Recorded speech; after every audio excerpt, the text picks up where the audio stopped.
It's today that I pick that I'm going to release a series of videos. So here we go. I'm going to be talking about addiction.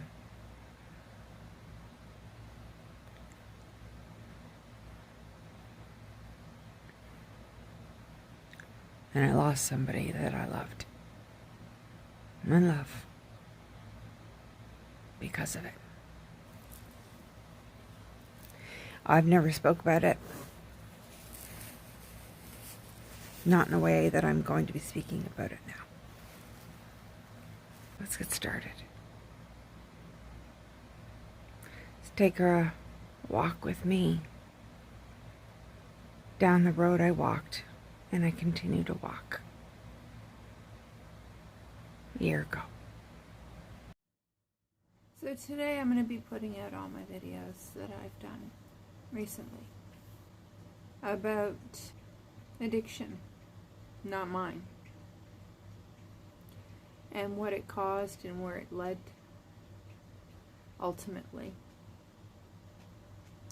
and why it's interesting, because like I said, I've said in previous videos that I did that I was doing this before Demi Lovato put out her documentary, and is still putting out her documentaries. That was a major trigger for me. Super trigger for me because of my husband, my deceased husband. And there's certain lines she sang, Someone. That song hit me like a ton of bricks, and I cried, and I cried, and I cried, and I cried, and I cried. Because it affected me so much. Then, with what happened in me losing my husband to a drug overdose,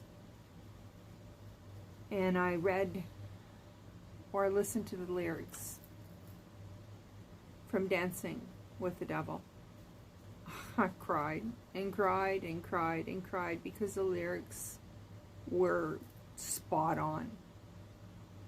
They couldn't be more spot on if they tried, if she tried. I mean, it was exactly what he was going through. Except for he didn't make it. He didn't make it. Where it says in the chorus, I was dancing with the devil out of control, almost made it to heaven. It was closer than you know. Playing with the enemy, gambling with my soul. So hard to say no when you're dancing with the devil.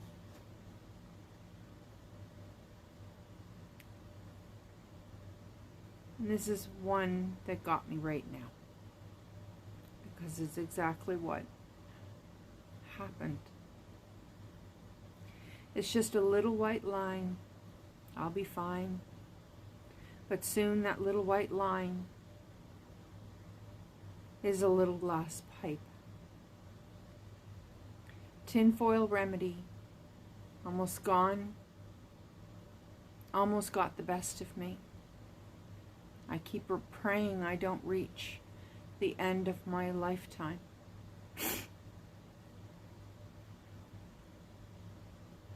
Twisted reality, hopeless insanity. I told you I was okay. But I was lying. I was dancing with the devil out of control. Almost made it to heaven. It was closer than you know. Playing with the enemy, gambling with my soul. It's so hard to say no when you're dancing with the devil. Thought I knew my limit. Yeah. I thought that I could quit it. thought I could walk away easily. But here I am, falling down on my knees, praying for better days to come and wash the pain away. Could you please forgive me? Lord, I'm sorry for dancing with the devil. Dancing with the devil out of control. Almost made it to heaven. It was closer than you know. Playing with the enemy, gambling with my soul. It's so hard to say no, and you're dancing with the devil.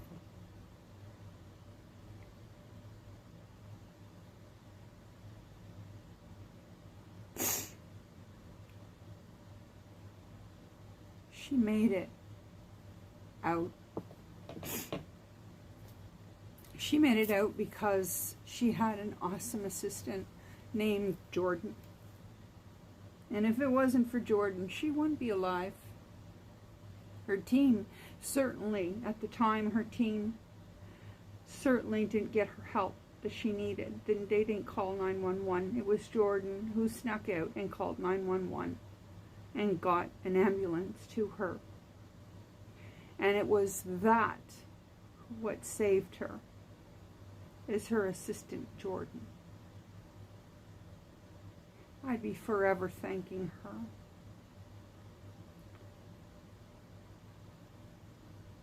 She talked about in the documentary, she talked about using alcohol, which my husband used.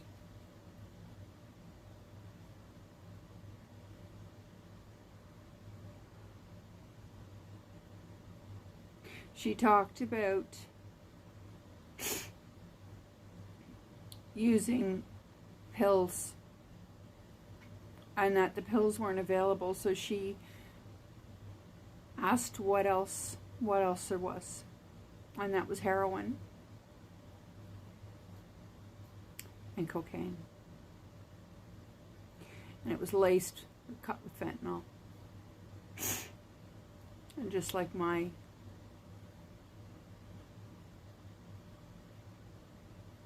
I don't know what to call him. God.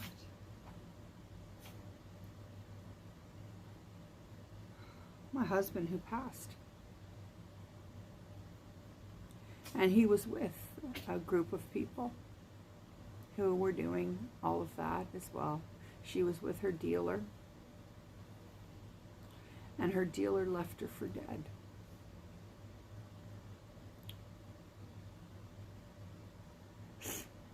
Mine was left for dead. He realized he was having an overdose after they shot him up. And it was too much. 4 times too much. Of fentanyl. And they call it an accidental overdose.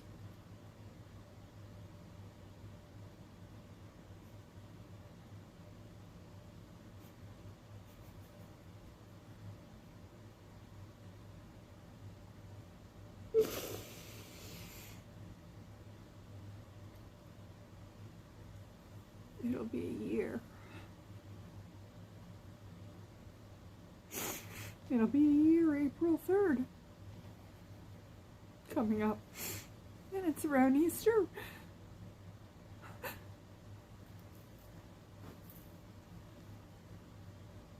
And all I could think of is he was left alone dying. As he died between 2 things face down on the floor. And they just left him. They stole things from him and just left him. They weren't the best savory people, you know. And there was drugs all around the room. Pipes and tinfoil with drugs and cups with pills and all of it. And I didn't know.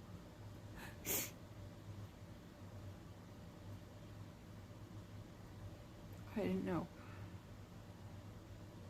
I was told he was doing better because I sent him to stay with someone I knew he could get help from.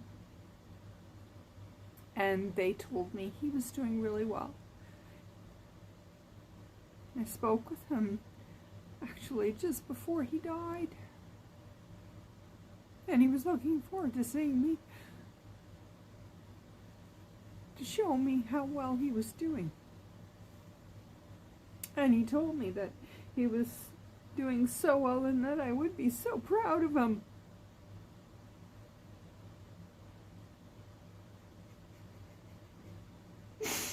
I'd be so proud. But on that Thursday, he decided to go out. For whatever reason it was, he decided to go out and meet these people in a seedy motel.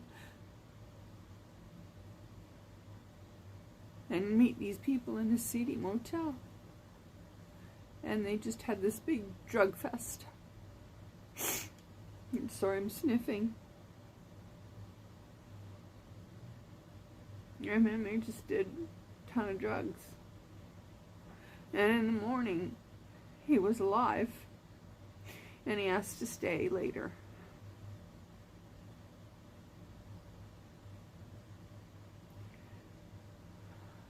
God, I wish it was during COVID and he couldn't go back to where he was staying because they had predisposed conditions and medical conditions, but we could have arranged something. We could have arranged something for him.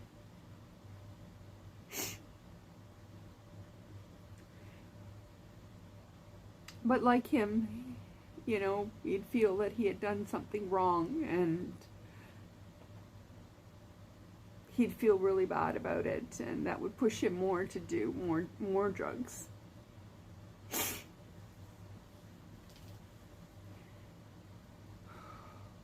And at around in the morning, you know,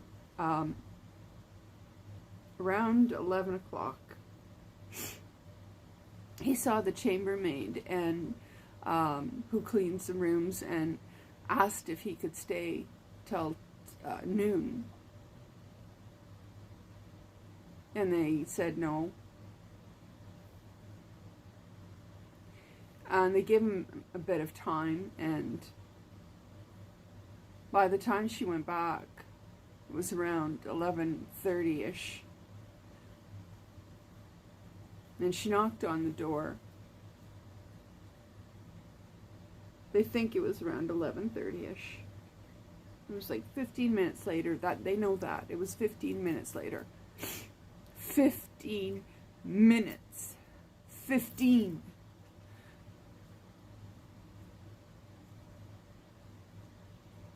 Somebody got him tweaked up and gave him way too much heroin cut with fentanyl. And he died on the spot. He overdosed on the spot. And instead of them getting him help, they ran. They ran with whatever they could carry. And they just left him. And then, not shortly after, the knock came on the door.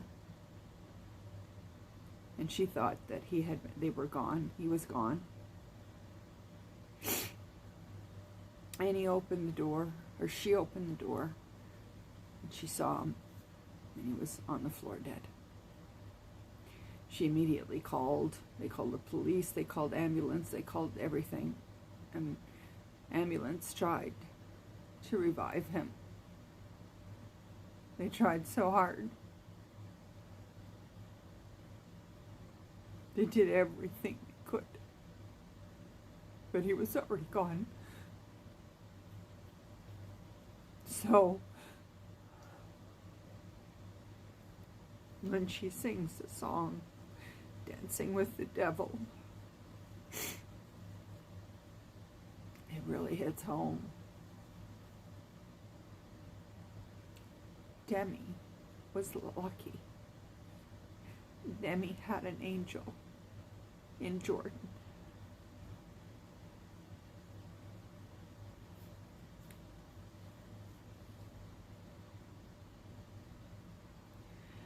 And it's hard for me to reconcile, because when I talked to him, he was so happy. He had been depressed for a number of years after his mom died. She was the love of his life. And he finally got out of that depression and was getting back into life again. And he was so happy. At least that's what he led us to believe. And that he was doing really well. And it was all lies. Like it said in the lyrics, Demi lied to everybody, and so did my husband. He lied to everyone. Everyone. I didn't even know that he was an addict to that magnitude. I had no idea. None. So it came as a super shock when I got the call. And then talking to the coroner. It was rough to hear.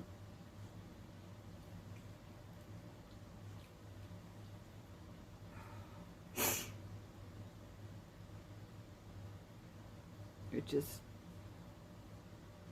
tough to deal with. It's hard not hearing his voice. He had made plans to see me.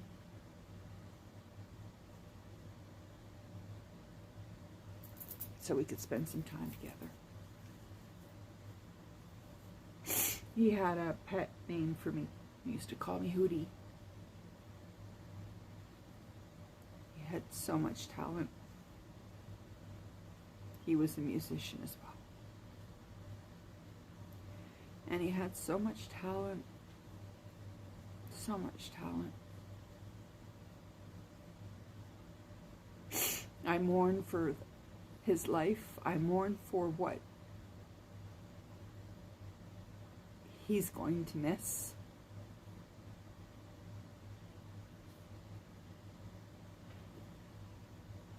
I mourn for the hurt that it's caused. That nobody knows why he died.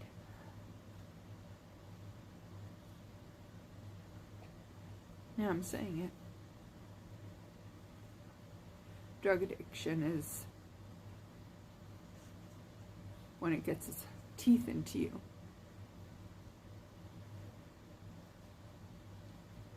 Please get your loved ones help if you can. Like I said, Demi was so blessed and so lucky to have a beautiful assistant in Jordan. She didn't listen to the team. She snuck out and called 911. Thank God for that. And I hope and pray that Demi continues on her path to wellness. I really do. I just hope and pray that that's all. That's it. Losing somebody from a drug addiction, not being able to say goodbye to them, being so sudden and unexpected, and not knowing.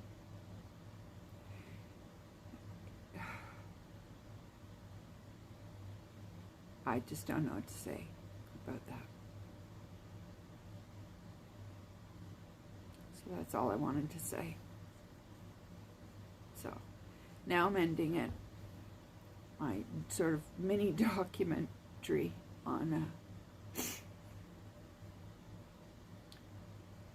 on what can happen and what happens to the people around you when your loved ones overdose. Who's left to pick up the pieces when you're gone?